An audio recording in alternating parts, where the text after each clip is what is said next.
I presented on cancer control plans, what they are, and how to prevent them from being forgotten. The reason is that we have so much cancer in the world. The developing countries are the West because we don't have the system set in place. We don't have strong cancer registries to have accurate data to analyze what we have, let alone work on it. And there's nothing to measure for improvements in what we are doing. The WHO in the World Cancer Assembly 2005 and 2017 highlighted the importance of cancer control planning to reduce burdens, not just for cancer and also for NCDs, because they share the same risk factors, but everybody just forgets about cancer. So they put cancer high on the agenda for member states to make sure that they do something about this looming burden. Cancer control plans in high-income countries like the USA, Europe, Australasia, and the Nordic countries actually have strong cancer control planning.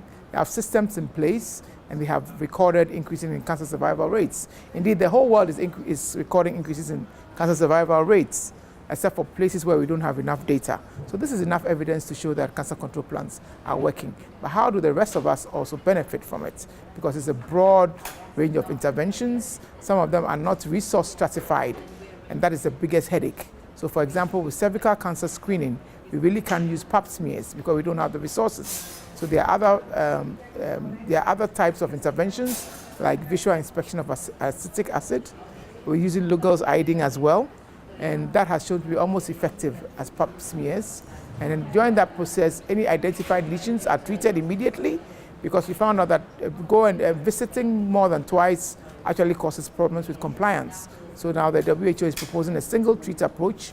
We're able to treat, if you're able to manage a patient once in their lifetime, between the age of 35 and 50, you can reduce the risk of cervical cancer by half. So a lot of countries have embarked on this already. Example of low-income countries are like Korea and Mauritania and Mozambique. You also have Peru, Thailand, and China, who have actually come up with these, and they are reducing the incidence of cervical cancer. The Latin American countries and Southeast Asia have improved tobacco control and reducing the incidence of tobacco cancer, also with colorectal cancer as well. But the rest of us haven't been able to catch up with it. So the question is that we all have cancer control plans. About half of the cancer control plans in Eastern Europe are actually not operational. The quality of cancer registries in most of the world is nothing to write home about. So these are all the factors that we need to improve cancer control. But we all know that prevention of cancer is the best buy. We have the best return on investment with prevention and awareness.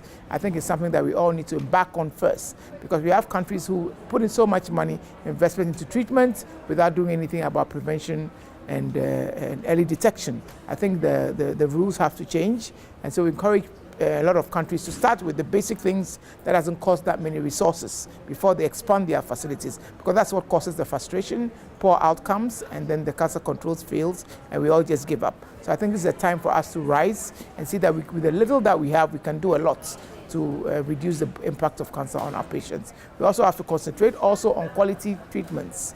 So training of oncology workforce is very important. The quality, they'll be able to adjust according to their facilities, and also be cultural sensitive, because they know exactly what is going on in their countries. These are things that we have to consider. Also adapting the essential medical list, but even with that, I think we have to start concentrating on and having resource appropriate essential medical lists, because the facilities are different in different parts of the world to be able to make an impact in cancer control.